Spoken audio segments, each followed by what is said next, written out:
You have one new voicemail. Hi! So you would be so proud of me. I'm hosting Thanksgiving for my friends, and I was stressed because I really wanted it to feel just like Michigan. But then I found the same stuffing mix that you use on Instacart. And I ordered instant gravy, canned cranberry, what else? Oh, I got everyone a little butter sculpture shaped like a turkey. All right, I should probably get cooking, but I miss you today. Happy Thanksgiving, Mom.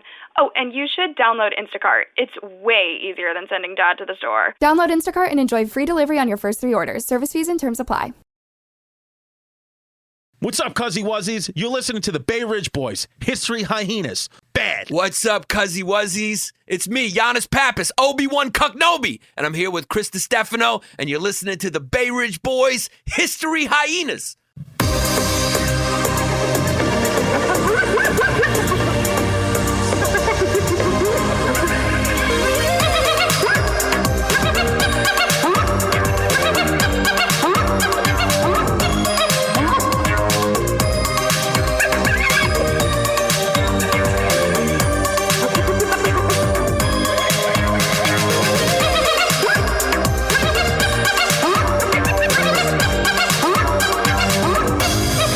Yo, hello out there, everybody. Welcome to the History Hyenas podcast with your two resident human hyenas, Chris DiStefano and Yannis Pappas. How you doing, Chris? Yeah, I'm doing all right, just born in Queens, just live that life, it's crazy, I want to do things bad. Yo, I need a dick in my ass. Bad.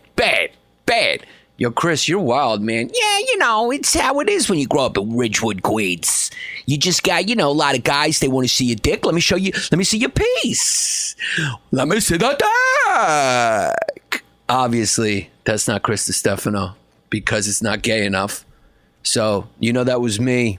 I can't really do a good Chrissy D impersonation because he's sort of an impersonation of himself. You know what I mean?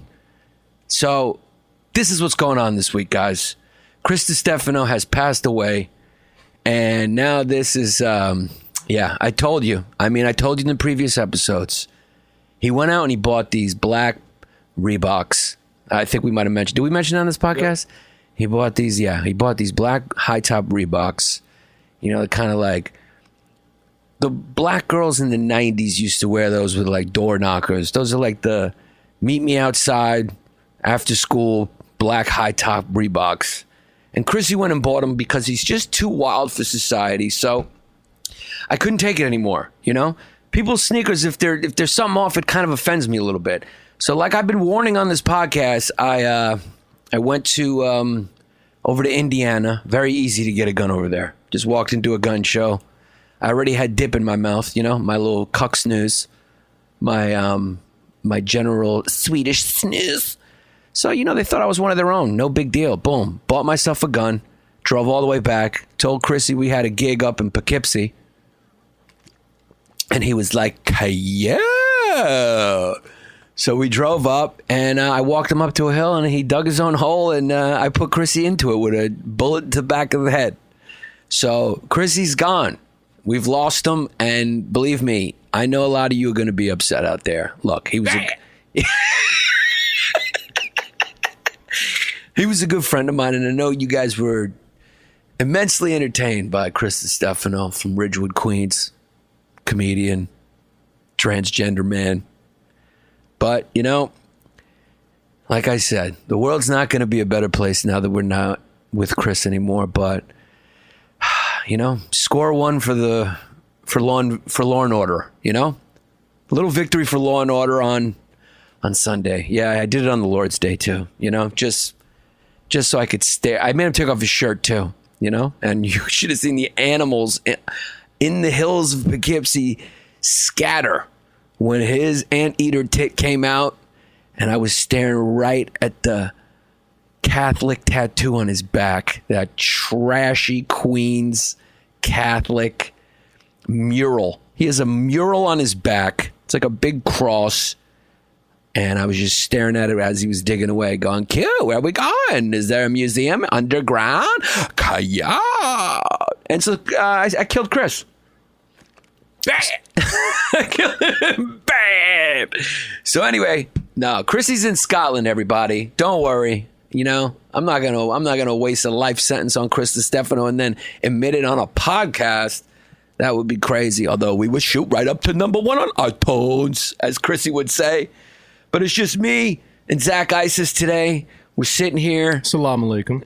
And there you go. There's your cross-cultural communication right there. Listen, if you're the industry and you're listening, we went even further than getting a Muslim on our podcast. We went and got a member of the most extreme faction of Islam possible, Islam. Now, I mean, ISIS, if that's not diversity, I don't know what is. I think we kicked diversity up a notch.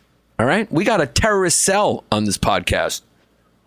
Affirmative action. It is affirmative action, right? At its best. At its best. We went all the way.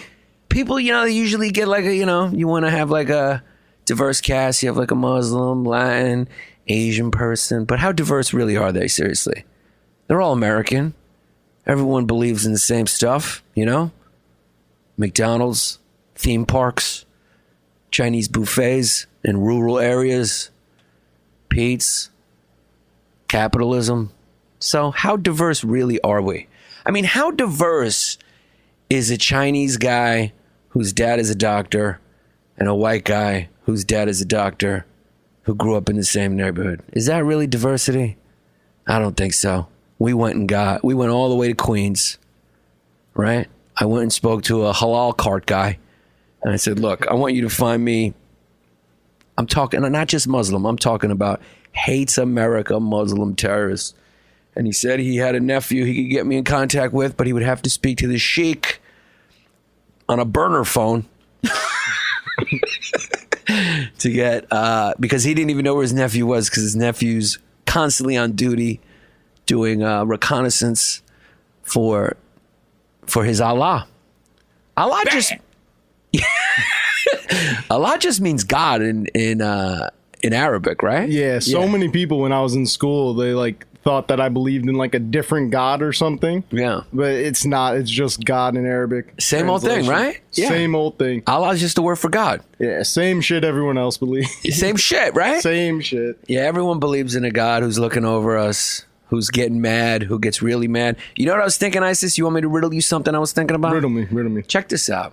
I never heard anyone say this, although maybe people have alluded to it, or I haven't read everything that's ever been written, so maybe somebody has. But people always say people got to be godlike, right? But Joe, when you look at the planet, and that's why I love we're doing this podcast, right? Because I got to tell you, I spend most of my nights watching pretty horrible things in nature, just because I'm fascinated by it. The newest animal I've become fascinated with is the Komodo dragon.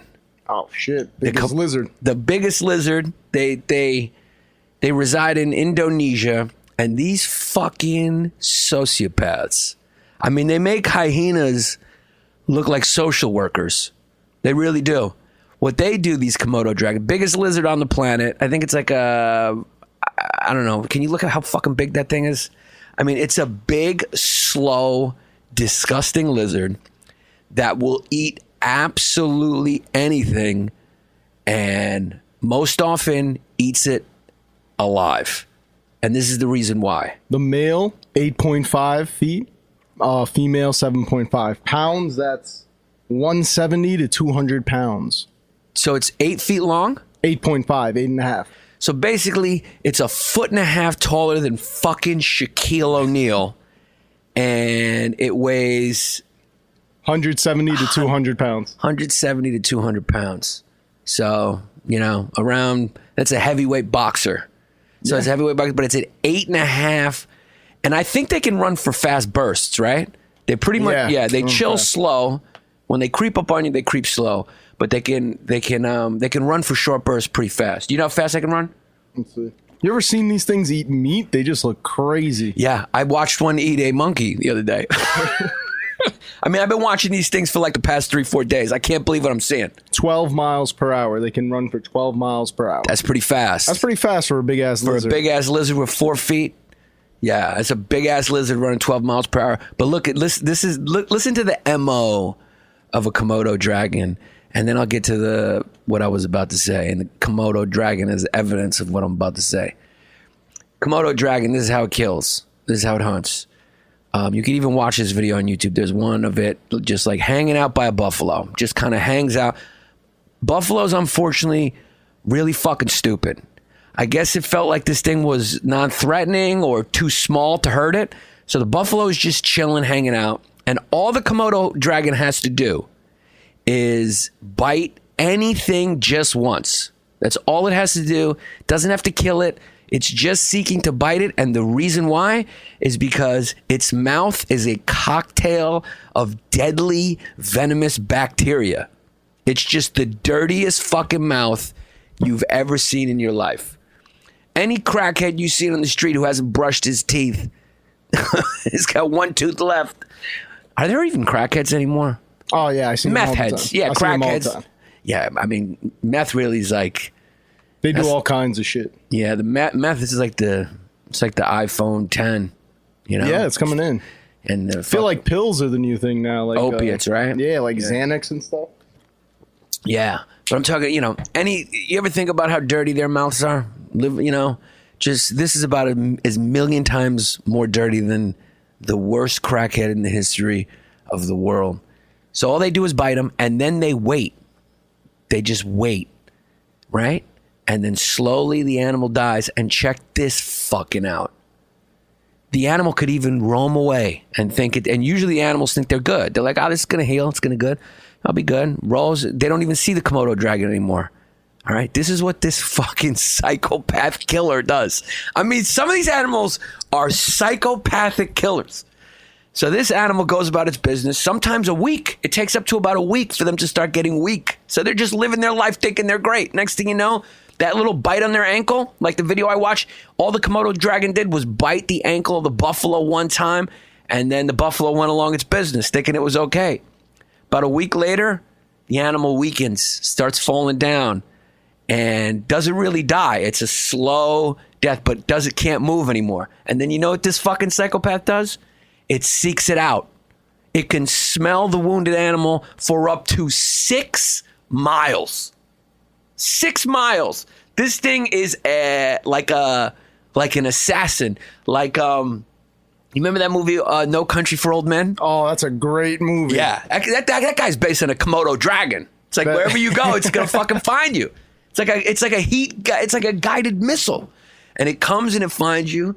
And while you're laying on the ground, almost dead, still alive, the Komodo dragon just starts eating your ass. They start usually from the ass. I guess, it's not that stupid. It's not as stupid as a buffalo.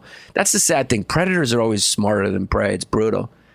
And probably starts eating from the ass side because it wants to stay away from the mouth of the wounded animal. Is that a fact? They always start from the ass? No, but all the videos I've watched, I've seen that. But I'm guessing that's why it is. Can you check it that might out? be like an unspoken Komodo dragon rule. Like they all just know it amongst each other. Start with the ass. Yeah, start with the ass. It also seemed like, I just said it because it seems like common sense, to be like, let me start. First of all, there's a lot of meat back there, That's where there's a lot of meat. And also, you want to stay probably as far away from the animal's mouth or horns or whatever, even though the thing can't move because it's dying from the disease from your mouth. And then it pretty much always eats the prey while it's alive. I'm going to give a shout out to an Instagram account right now. There's 2 of them you guys should follow. One is Nature is Scary. Oh, I follow that Yeah. one. That's some funny shit. That's some scary shit. Scary shit. And then this guy just started a new one, which is, he takes it to a new level. It's called Nature is Mental. And he even advertises it. He's like, in his description, he's like, unlike a lot of the other sites, mine is raw. And I mean, the things that he shows. So he's the one who posted this thing about the Komodo dragon. He also posted this video of a baboon capturing a gazelle or whatever those animals are, whatever those fast animals that always get eaten. Antelopes or Antelope, I think. It was an antelope.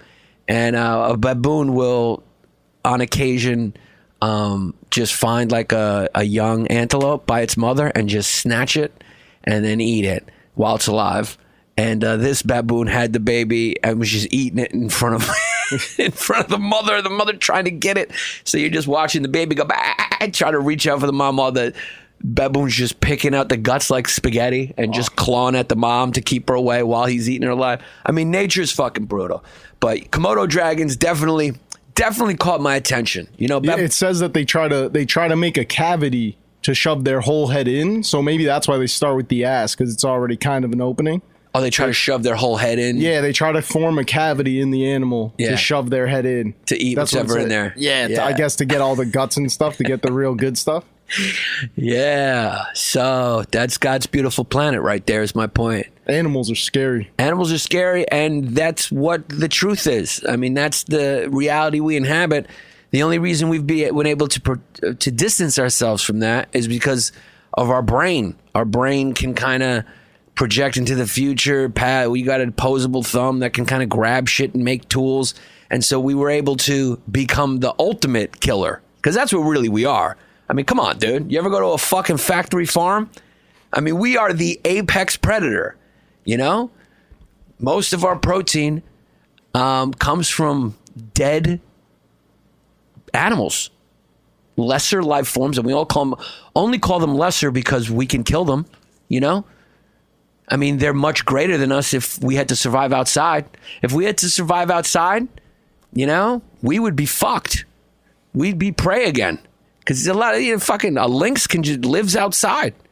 So we only call them lesser because we build houses and we just kill them all. Most humans on the planet get their fucking protein from meat, if you're rich enough to afford meat. And we kill them all. So that's the planet. That's the reality. We kind of paint this sort of illusion on top of it of like, you know, of beauty and things like that. And we're capable of beauty, but that's my point.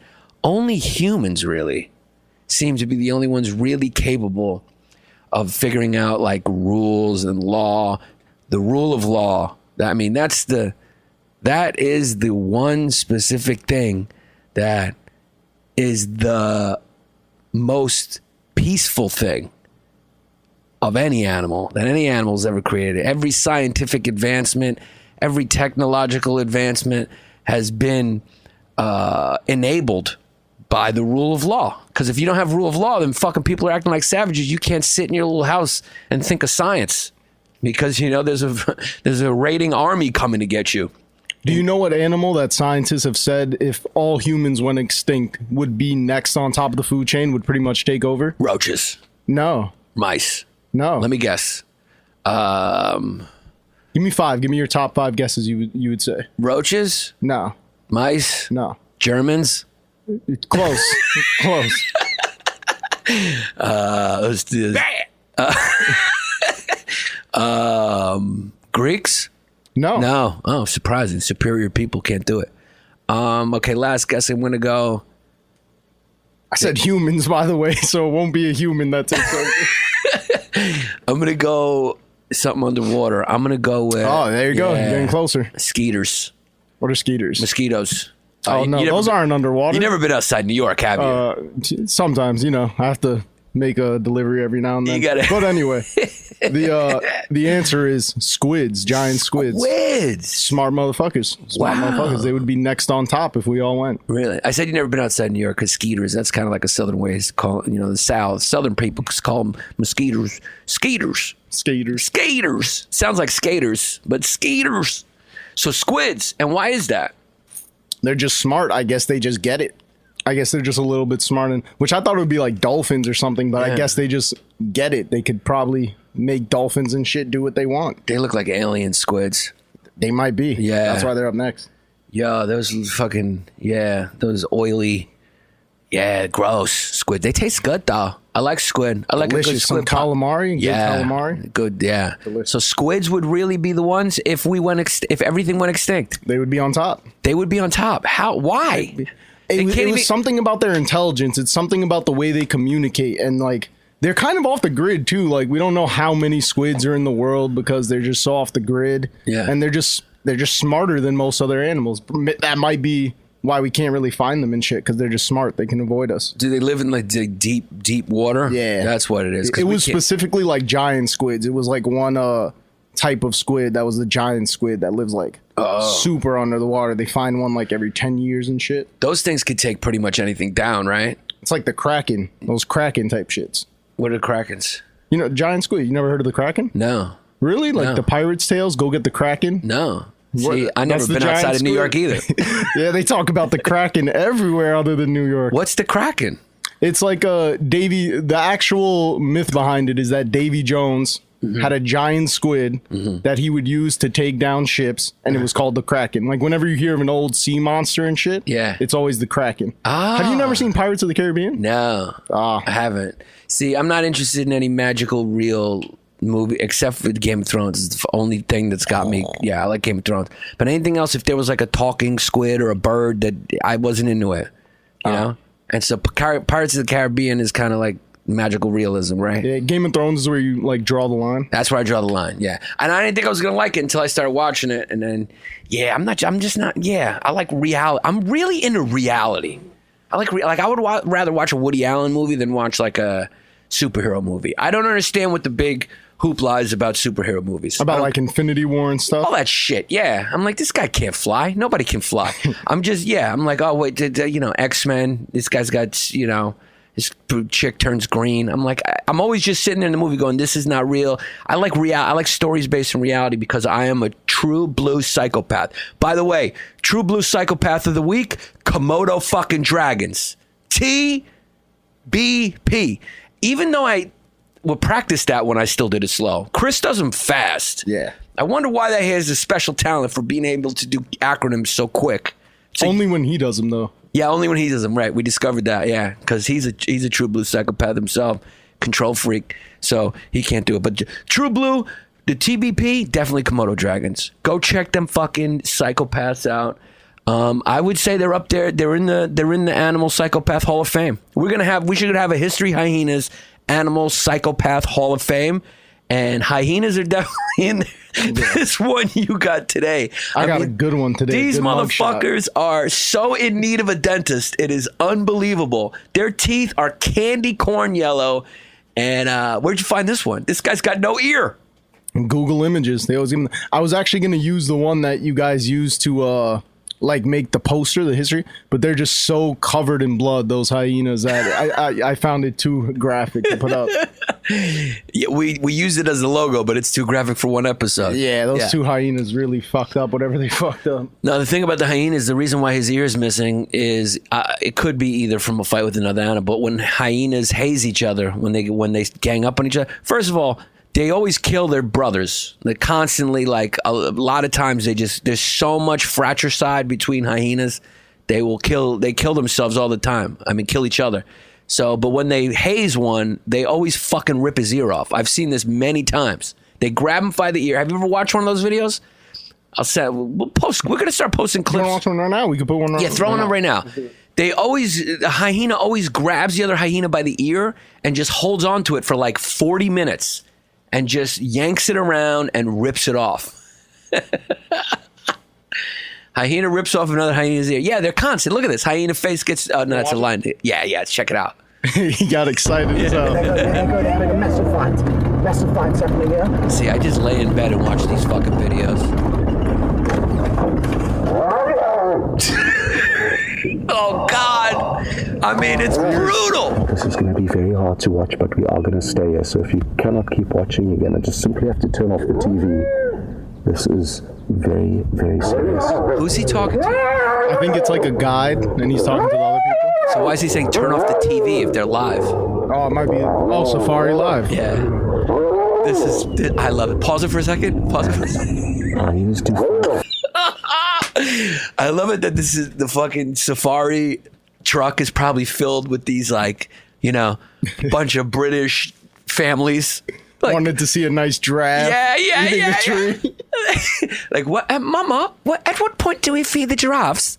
Honey, just take they're going to drive us a little bit, and then afterwards they're going to show us some lions, and then they promised, Mummy, that they will let us feed the giraffe. And then they just kind of veer off into here and it's like, all right, first we're going to show you these hyenas. Yeah, good luck eating lunch after this safari.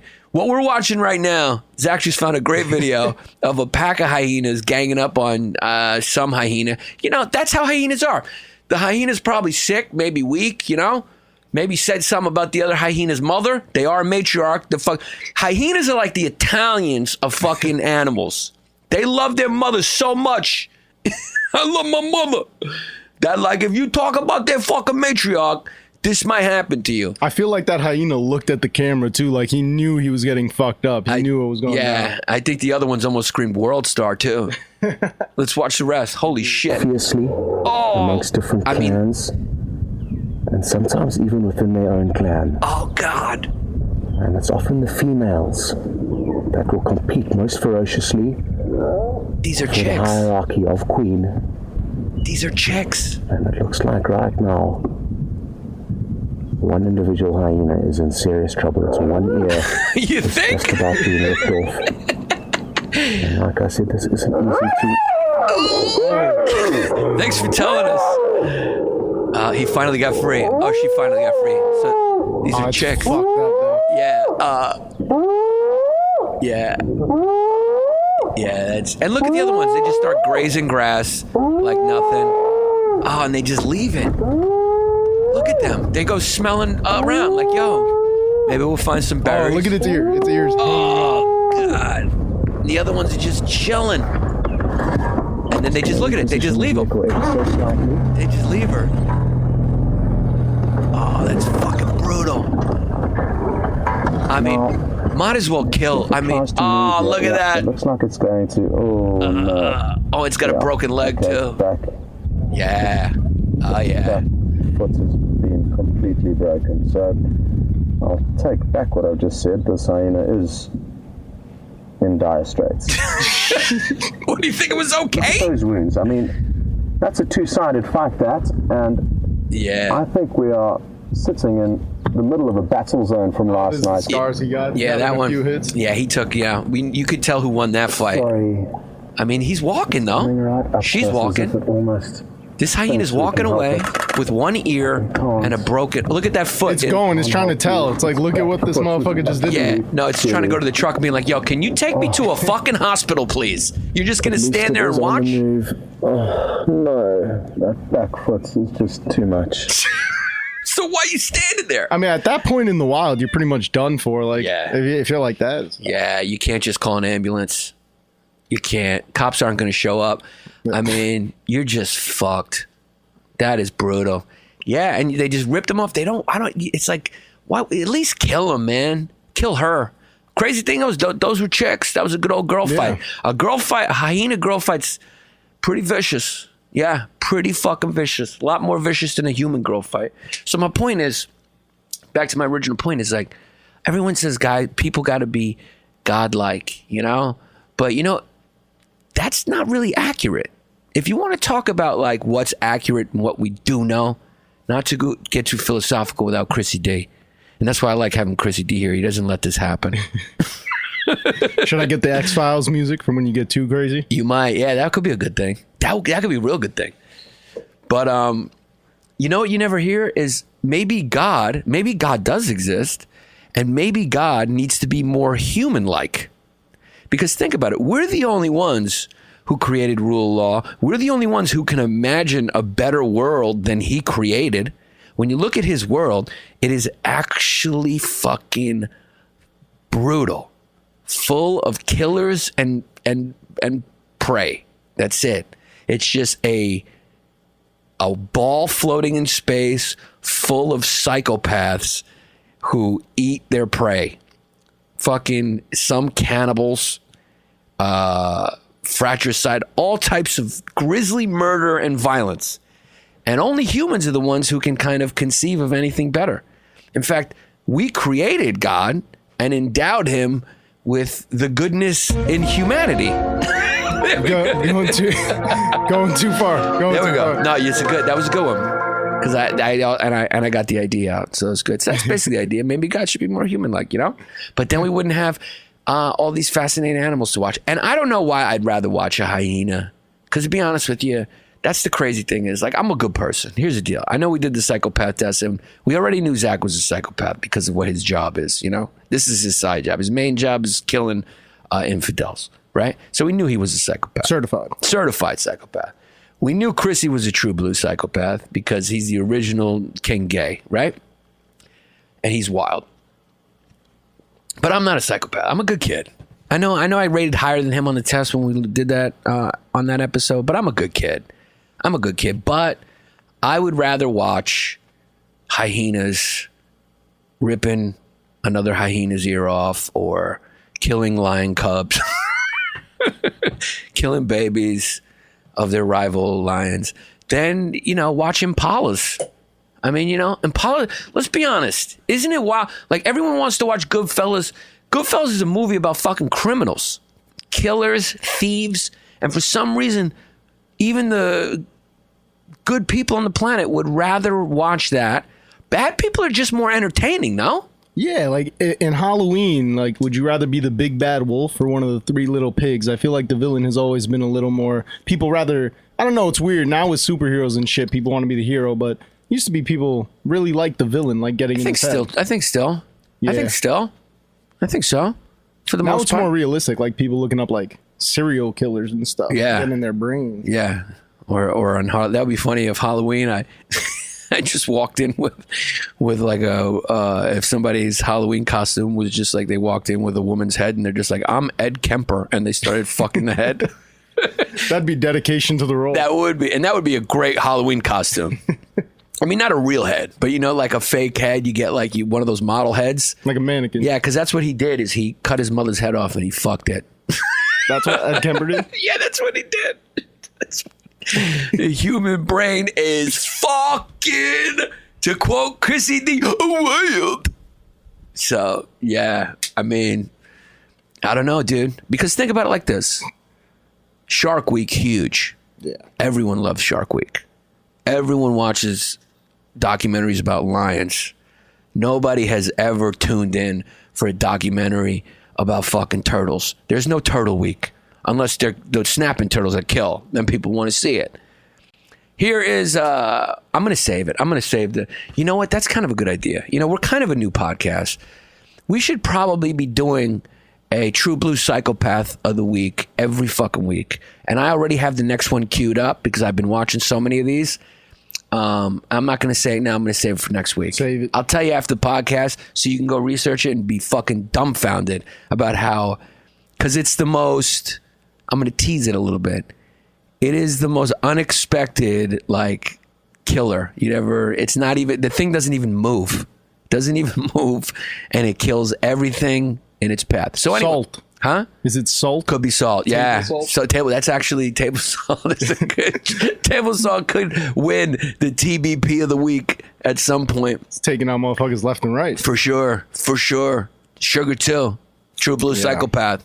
Added sugar, not in oranges, But I gotta give definitely this week the True Blue Gay, I guess, is to Childish Gambino. Yeah, everyone's talking about that video, the song. So much of life is timing too.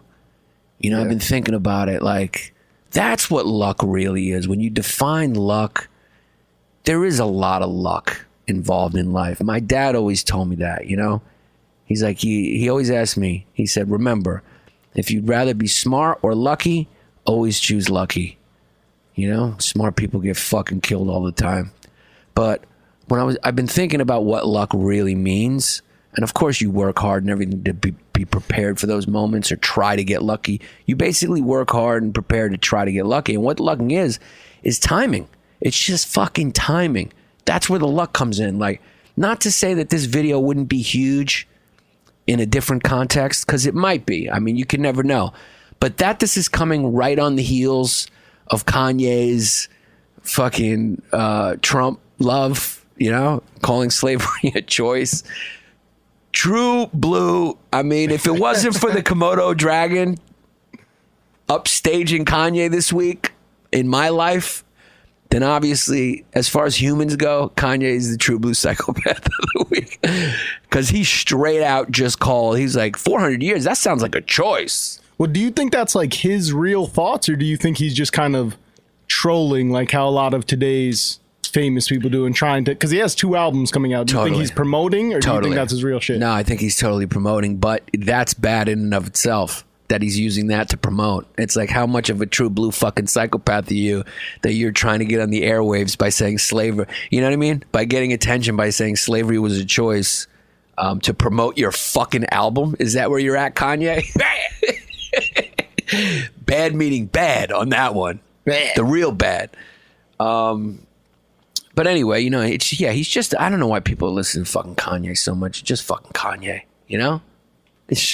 People. He's a sign to make America great again hat that he wears all the time. I get worried about the black community sometimes, though, you know, because, you know, they're the real black people and Native Americans. I think we've talked about this. To me, are the ones who've really suffered the most in this country. You know, everybody else case by case. You know, people get fucked up, but it's like, you know, those are two systems that were in place to extinguish people, to torture people.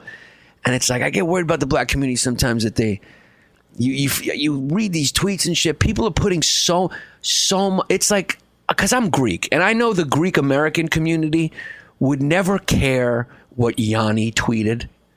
You know, if Yanni the singer tweeted some shit, the Greek community's not even paying attention to Yanni in that way. They just go, oh, he's fucking a singer. They're not going to care about what he says. But for some reason, you know, Kanye's been anointed this genius. Yeah, I'm like, when is it common knowledge that he was a genius? When did that become like common knowledge? They like, made he's a him genius. Yeah, they just kind of said he's a fucking genius. And I'm like, in what world is Kanye fucking West a genius? He's not even that great of a rapper. He's all right. He's all right. He's not bad. He's not fucking Cool G Rap. He's not Rakim. He's not, I mean, you know, he's not even Rakim, like real genius. That's some real genius. That's stuff a right fucking that is real deal rap right there. Even Eminem is a much better rapper. Just skills, you know. But why is it though? Why do you think that people just consider? Because I thought that too. Like, when did it become? Because now people are like, Kanye's a genius, and they just like, yup, it's kind of like common knowledge. I think because on any given day, he could either be a true blue gay or a true blue psychopath. He's the only one who flirts with both that I can think of right off the top of my head. Because he is so fucking wild that he's true blue gay sometimes, and then he's true blue psychopath as well. I don't know. It's a good question. It's a good question, dude. He's a rapper. He's a musician. He's dating a Kardashian. Who gives a fuck? He makes music. You know, he's made a couple songs that have some meaning behind them, I guess. You know, but so did fucking Bob Dylan. The whole the country's not following Bob Dylan. I mean, you make some good social points, okay. It doesn't mean you're a genius. Neil deGrasse Tyson is a fucking genius. I mean, that guy's an astrophysicist. Fucking follow him. If he's telling you, fucking listen to that guy. I mean, we just throw the word genius around so much, and people are like, well, he's a creative genius. I'm like, is he really that much of a fucking creative genius? Is he really? I mean, is he like Michelangelo? I mean, the guy's sitting there calling himself Walt Disney. Remember when he was like, I'm Walt Disney, I'm Michelangelo? It's like, dude, you make beats. And Jesus. He also compared himself to Jesus. Yeah. I mean, he's a crazy dude. He's a crazy, wild dude. And so that's why I get worried a little bit. That I see a lot of times my black friends are just like putting so much into Kanye fucking West. But anyway, my point being timing. Is like this Childish Gambino song, and then I think it got so much attention because it is a song that has like social import. It's about all these issues and stuff, and it's done well. It's a good song. It's a catchy song. It's a dope video. It's really a lot of stuff going on. It's meaningful. It's kind of deep. It's just great. It's good art, you know? It seems like it's good art. It seems like most people like it and feel like it's good art. But again, it's like I see people doing that now. They're putting so much stock into Childish Gambino. It's like, no, Childish Gambino or Kanye are not going to fucking, you know, are not going to change your situation if it's not good. You know what I mean? It's not, stop putting so much fucking stock into musicians. I mean, they say good stuff, but it's like, even John Lennon, it's like, John Lennon is a musical genius or whatever you want to call him, but like, yeah, I mean, it's just, you know, he was still a little utopian. You're not going to base your world model on him just going like, hey, man, no more war. No more war. You're like, yeah, it's a nice sentiment, but it's really got nothing to do with reality, you know? And so it's like, yeah, you can be inspired by these guys, I think. You can enjoy their music and you can enjoy their message even. But, like, stop with this fucking, like, these people aren't Jesus. It's just a dude. You know, it's like the people who follow History Hyenas. And to learn history. Don't do that. Don't follow this podcast to learn history or to learn about nature. All right? Exactly. It might inspire you to go learn about it on your own, but we are two fucking king gays. King and prince. I'm the prince gay. Chris is the king gay. And Isis is the Lord terrorist. And the three of us are out here just trying to entertain you. I mean, come on. We never talk about it because you never want to say I'm here to entertain you. But that's what we do. Entertainment. No different from Kanye, Childish Gambino, just on a much, much smaller level, you know? So it's the same ass fucking shit. But the timing is unbelievable because I noticed that. I've noticed that about a few things recently. Is like things really take off when the timing is right. Even Michelle Wolf's correspondence dinner. It's just the timing of it. It's just the timing. Like, you know, all that stuff had been said about Huckabee Sanders and people on the right were always like, oh, the hypocrisy. They were always going like, oh, you want to be a feminist and you don't want to talk about women's looks, but you're okay talking about the looks of her and how trying to point out that hypocrisy. And then she went hard, and it's like the left doubled down on that. They're like, yeah, well, if Trump does it, we can do, you know, two wrongs make a right. That's basically what they were saying. That was basically the argument for the supporting the jokes, though that specific joke, really, because that's what the controversy was really about, was that joke. Maybe the Kelly Conway joke or whatever about getting trapped in a tree, but not really. And then the other one was abortion. But even the abortion joke, what I find funny is that the abortion jokes got upstaged by Huckabee Sanders' fucking mascara and being called a liar. And for the record, all of those jokes were hilarious. Yeah, they were great jokes. I laughed at all of them. It's great jokes. They were great jokes.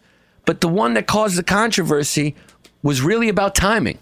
Was it because that was sort of like the piece of steak that the two sides were kind of, you know, pulling over, you know, trying to fight over. It's like the left and the right are like lions, and fucking the steak is that you know, Antelope? Huckabee Sanders. Oh, okay. Huckabee Sanders, the right to make fun of that Huckabee Sanders clearly looks like Frankenstein in a wig. You can't just say, if you say that, you know, it's in front of her. Look, I mean, the woman's a strange looking woman, you know, but so was Janet Reno. Janet Reno was a dude. I mean, she was like 6'4". It's probably before your time, Janet Reno. She was it was a Clinton administration. I could have been busy with some sort of operation. Oh, you could have been busy. Yeah, I forgot your schedule. Yeah, I forget your schedule sometimes gets in the way of. When I'm not here, just assume I'm busy doing some shit. You know, people used to make fun of fucking Janet Reno. Huckabee Sanders, strange looking broad, no question, right? I mean, objectively. You got but I mean, like Michelle, she also talked about her own looks, you know what I mean? Yeah. To kind of, you know. Yeah, she could have called herself the female Carrot Top at least once, though. Yeah. Just to sort of Eminem'd all those memes. You know, she should have seen that coming, you know, because, like, yeah, those memes are fucking funny. The memes coming from the right. They go like, wait, did you guys catch Carrot Top's new act? And then there's a picture of her and a picture of him. The one thing today's world is definitely doing correct is the memes. Memes are killing it. We're in a bad state, but the memes just keep getting better. Memes are always good. Yeah. And you know what's funny is like nobody ever knows where they start. They're just like, it's just like, yo, the internet. They just call it like the internet because those things get passed around so much. I remember I created one that went viral once. I did... You could pull it up. It's Derrick Rose's new sneaker meme. I created it on my old sports show, 2 Point Lead, and the thing like reached like 30 million. Yeah, there it is on the left. This one? Yeah, that's me. I created that. Like that was my idea, and and it's yeah. We even put 2 Point Lead. That was the show. And the new Derrick Rose sneaker. This was 2015, you know, because he's always hurt. We did it as an orthotic fucking shoe. So yeah, that was created by the department at 2 Point Lead, the producers there, and we put it up. I put it up, and it went viral from my page, from my fan page, and people copied and pasted it so much. It was just like, I remember it got sent to me. It's just out there. And even when you Google it, it's the first thing that comes up. Even from my page, I just saw, because it shows you, Facebook shows you the impressions of how many people have seen it, and it was like 30 fucking million people had seen it, and it had been shared like 10,000 times or something, and then it was just people were just copying and pasting like most of us do, and it just that was my contribution to the internet. I guess when you make a meme, you just you're throwing it out there for people's amusement. Yeah, there it is, the Derrick Rose meme. Fucking brutal. You know what documentary I watched last night? Are you a basketball fan at all? No. I follow. I don't put a lot of, it's not as important as what Kanye has to say, but I do try to keep up. Yeah. Right now it's really important. You know what was hilarious about the Kanye Twitter? He'll say something about he'll go Chicago's still fucked up even when Obama was president, right? And then his next tweet will be like, yo, you should go outside because fresh air is good for you. That was actually one of his tweets. Yeah. He's like, yo, go outside because it's fresh air. And then another one's like, yo, I'm just all about the now. Right? How are people taking it seriously? It's like, if Kanye tweets something political or social, just wait for the next tweet before you call him a genius. What did you see? Trump retweeted him and tweeted back? Yeah. Yeah. Big Kanye fan, Trump. Yeah. Well, they met. Remember they met at Trump Tower and everything like that. Yeah, look, dude, Trump is hilarious. There's no way around it. He's just an entertaining guy. I just feel bad for anyone who's going to run against him for re-election. It's going to be really hard to beat him because now he's getting experienced at it. Like he's got his feet wet a little bit.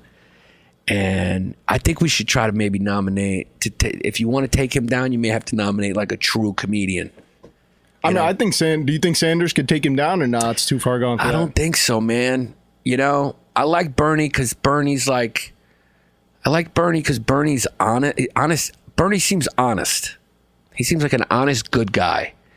And I think everyone gets that. I think he seems very well intended, but he's just the problem. He doesn't match up really well with America, in that America has always been such a rake as much resources, make as much money kind of country. And I don't think a 80-year-old dude is going to be the one who's going to come in and fucking be able to get the young generation and the corporate interests and the rich people to all kind of compromise and get behind him, He'll get, fucking Democrats undercut him.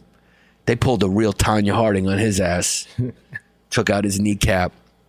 What was the documentary you watched? The documentary I watched, this is a real switch in gears. This is the fucking definition of wild right here.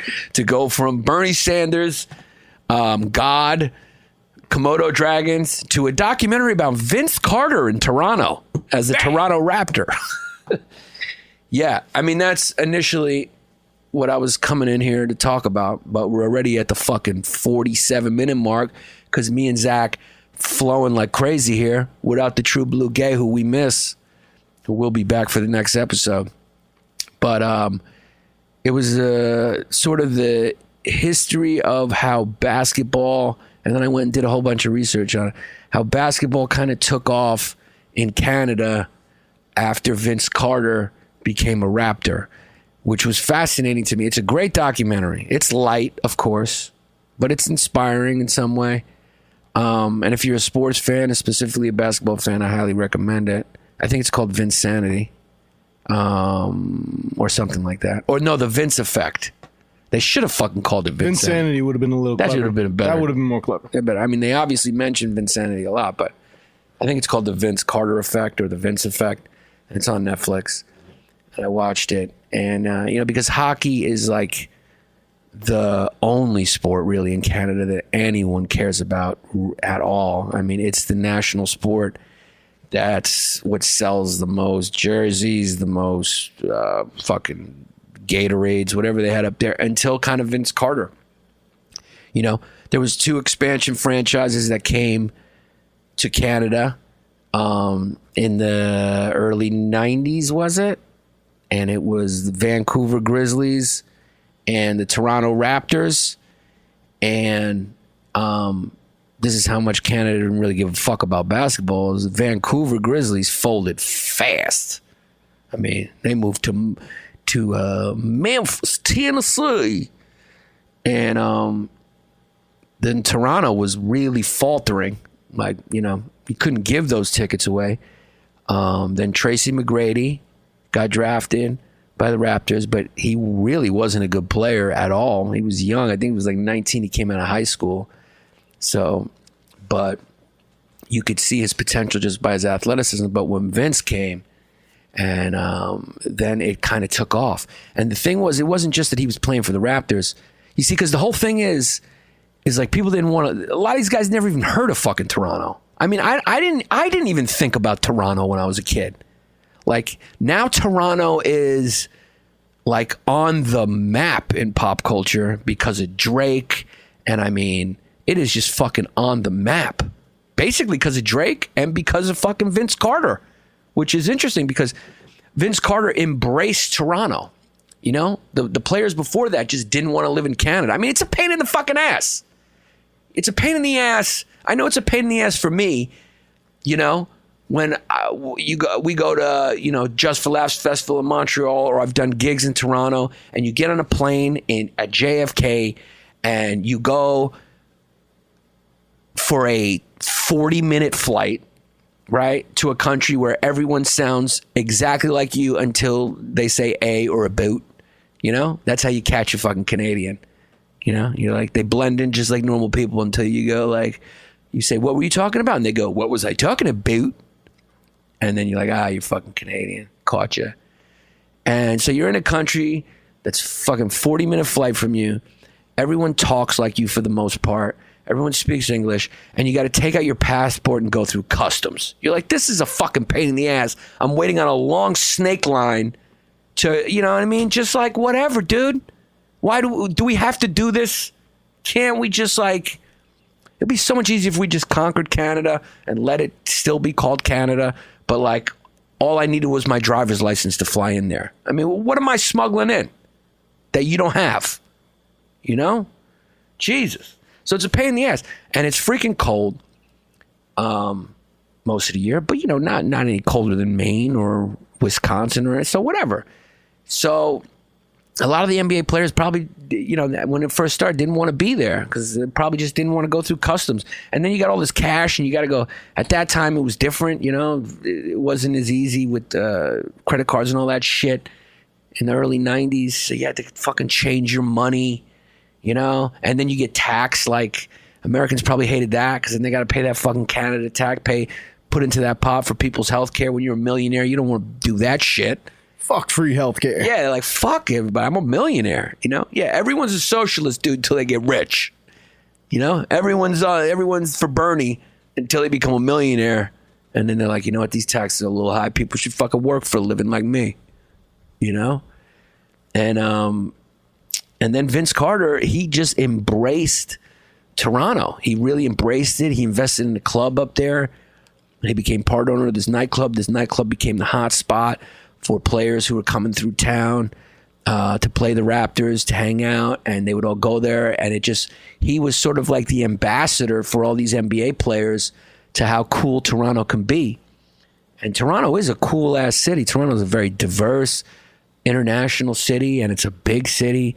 And it's kind of crazy that a basketball player, because even Drake's in the documentary talking about how everything kind of like leads back to Vince and that whole era when he won the dunk contest. And let's be honest, he's the best dunker of all time. I mean, dunker, no question. Vince Carter, dude, jumped over a fucking 7'1" French guy in the Olympics. It's the craziest in-game dunk that I have ever seen in my entire life. I think Yannis Pappas just did something similar, but it didn't even look the same. And it wasn't a 7'1" fucking guy. And I mean, Vince Carter jumped clean over this guy and dunked. So, I mean, that dunk contest was just iconic and legendary. And the excitement around Vince was legendary. And it sort of sparked basketball. And now you look now, it's like a whole country cheering for the Raptors. When the Cavaliers knocked him off, what was it, last year or the year before? I can't remember, in Toronto. And then the whole stadium just stayed there and they just kept chanting the Raptors, you know, and even LeBron James was giving an interview and he was like, he took a moment. He was like, can we just take a moment to see how fucking crazy this is? It's never happened. I don't know if that's ever happened in sports history where a team got beat pretty handedly and then the fans just stayed in the sold out arena chanting for their Raptors. That's how much Canada fell in love with basketball. And now because of Vince Carter, you got all these Canadian players fucking playing in the league. Andrew Wiggins, the little point guard over, what's his name? Corey Joseph. Obviously Steve Nash. Although Steve Nash was the same generation for the most part. A little later maybe, but pretty much same generation. But there's a bunch of Canadian players, man. Favors, I think, was he Canadian? There's a bunch of Canadian players, and basketball's huge out there. He even presided over this big charity game up there that used to sell. They sold out the Air Canada Center. Dude, he was called Air Canada. I mean, he was basketball's ambassador to a whole country, you know? And it's kind of taken off there. And the Raptors are a big part of the culture now, and it's not just hockey up there.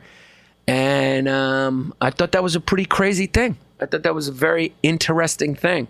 Because people always say, I hate when people say like sports are just a game, you know, because it's not, dude. It's not. And I think the ancient Greeks were aware of that too.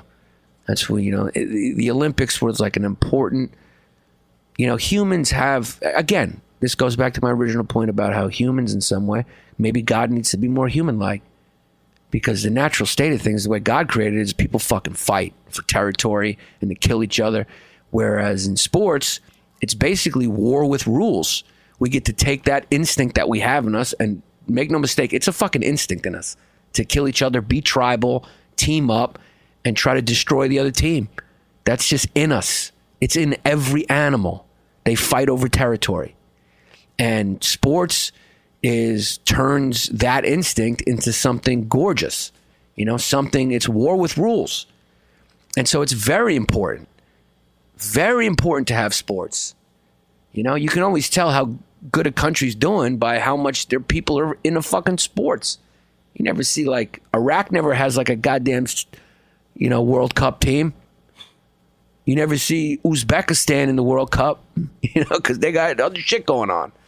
So it's a very important thing, and not only is it important to house that instinct and turn it into something beautiful, that horrible instinct in us, and turn it into poetry kind of, but it's also fucking creates these icons that become the most important people in the world. That just shows you that sports is more than just a game, because it's the purest thing on the planet. Nepotism doesn't work because everyone's trying to win. So it's like, you can't just be someone's nephew and get a spot on the team. Your team's going to lose. So everyone's trying to win. So it's pure in the sense that you're looking for the best players, the best coach, the best system to win. And so it's really pure in that way. And we should always remember that and hold it up as an example of what everything else should be, a meritocracy. You know, it's like, you know, we're not all created equal and we all don't work equally as hard. We shouldn't all get the same shit.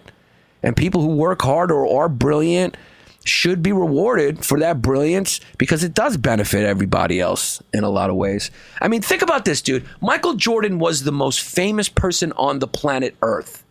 On the planet Earth. Not the most famous person in Chicago. Not the most famous basketball fans person. You know, not the most famous person sports fan have heard of or basketball fans have heard of. He was the most famous fucking person on the planet. I still have his sneakers on to this day. I remember when I was in Yugoslavia, because my buddy Marco, who I went to college with, is from Montenegro, of the former Yugoslavia. And I was with my buddy Todd, who was black, my old roommate from college. And we were walking around.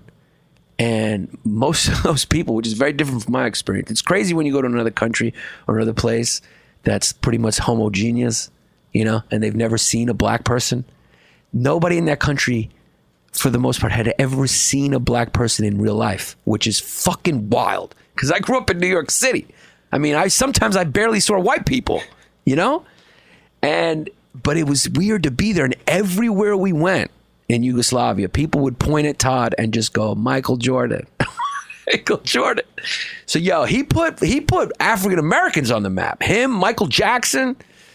But I mean, Michael Jordan was more famous than fucking everybody, man. It was like Jesus, Muhammad. I was gonna say, I remember we did an episode where I looked up the most famous people like ever, and it was Jesus and then Michael Jordan. How crazy is that? Yeah, on Google, that's what Google told me. Jesus, and then right after him is Michael Jordan. How crazy is that? Because you know what? He's a warrior. Just like we have famous warriors like William Wallace or who's some famous fucking warrior? You know, Genghis Khan. These dudes were bad dudes. Alexander the Great. These guys are famous. Jordan he's a warrior in a war with rules. And the reason we love warriors is because what they do is so superhuman. Like, you know, and it's competitive, and they seem like demigods almost. And the way Jordan played at that time, nobody had ever seen anything like that. And the way he dominated, it was just so beautiful to watch, the way he would just fucking fly through the air and how competitive he was. I mean, he's a true blue psychopath and could care less about other human beings. I think that's pretty obvious. That you could just pick that up off his aura and how he just doesn't say anything about anything. And the few quotes that he has been quoted for have been like, hey, Republicans buy sneakers too or some shit. He don't care. I mean, the guy's a fucking billionaire. He could probably save the black community with his spending money. You know, if he just opened some businesses in some of those neighborhoods like Magic Johnson has, you know, and that's the real way. And that's the thing. I'm going to say something that you may think is controversial, but look, I'm a bleeding heart guy, but America is America. All right. So Kanye's fucking crazy and wild, but at the crux of it, every ethnic group does that in this country.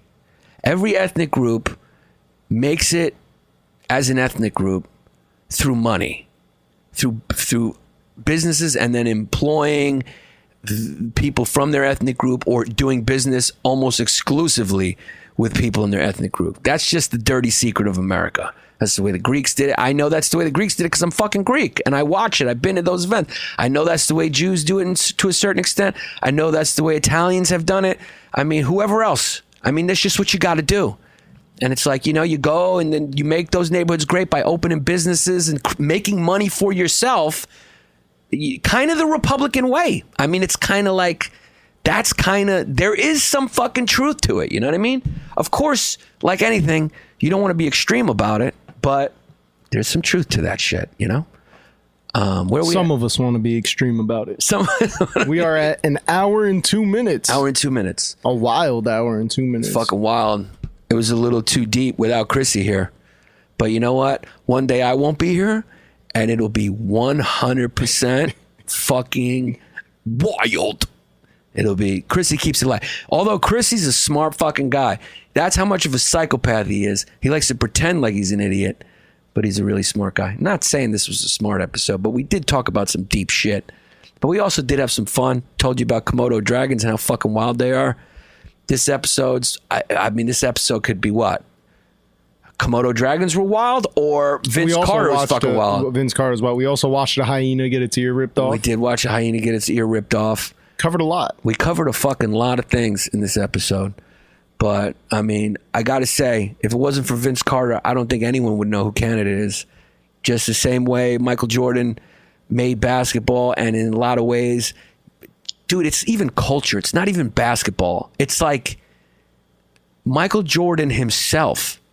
I mean, if he wasn't wearing, this is the thing I always think about. If he wasn't wearing like the Jordan 1s or the Jordan 3s or those sneakers that are still like the top selling sneakers in the fucking planet, would they be as popular? A lot of it was his aura, you know? Like he did what he wanted to do. Like back then they were wearing shorts up to here, and Jordan was the first one. He was like, I want my shorts here. And then everyone started wearing their fucking shorts there. It was like the power of his personality was so huge that he influenced the entire globe. And that's kind of what Vince Carter did for Canada. And he doesn't really, not a lot of people really trace that back to him. I mean, that's pretty huge to, you know, put a whole country on the map. I mean, nobody cared about Canada.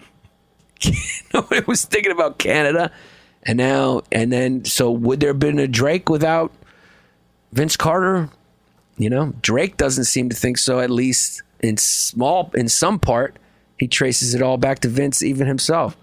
So Vince Carter, I mean, you know, also the guy's, I think he's still playing. I think he's like 42 and he's still fucking playing. Brutal. He went from being the global ambassador to a country for sports to the New Jersey Nets after that. I mean, and the crazy thing is that Toronto hated him. He didn't even want to leave, dude. Most players rejected. They did not want to play in Canada. Vince Carter loved it. He didn't even want to leave when they traded him after he had his Achilles injury. And they traded him to New Jersey. And then he would get booed all the way until like 3 years ago. Every time he came to Toronto, he would get booed, and it hurt him. That was, his mother admits it in the documentary. He's like, you know what? It really hurt him. And if you go watch that, when they finally gave him a round of applause after they played some tribute, it's a cool thing because they played a tribute video for him like 3 years ago. He's an old player now. They played a tribute video for him in the, during a Raptors game. And the whole place booed first, like they always do. And they just constantly booed this fucking guy. And then a cheer and a clap overtook the boos, and he started crying. And he cried. And there's a video of him crying, and he's saluting the crowd. And it like really meant a lot to him. So, Vince Carter, you're a good dude. You don't get enough credit for fucking creating Canada. They should put you on the money. They should put Vince Carter on fucking Canadian money. Because nobody gives a shit about Canada if it wasn't for fucking Vince Carter. So anyway, that just shows you how big a personality and how big sports really are. It's not just a game, man. And that's the end of this episode of History Hyena. This was History Hyena, singular, because I've wandered away from the clan. I'm out on my own, and it's very dangerous out here. There's a lot of lions. They could pluck me off. I'm definitely not going to be welcome back into my clan because they ripped my ear off, and now I'm wandering. I've been expelled from the fucking clan because I'm a weak cuck, and I'm walking around the Serengeti with one ear and yellow teeth. But you know what? My pseudo penis is proud. And I'm going to die a proud hyena. You've been listening to History Hyena this week. Next week, we'll be back with the regular History Hyenas with King Gay himself. This has been Obi-Wan Cucknobi, the Robo Cheese Man, Yannis Pappas, Zack Isis, and we'll see you next week.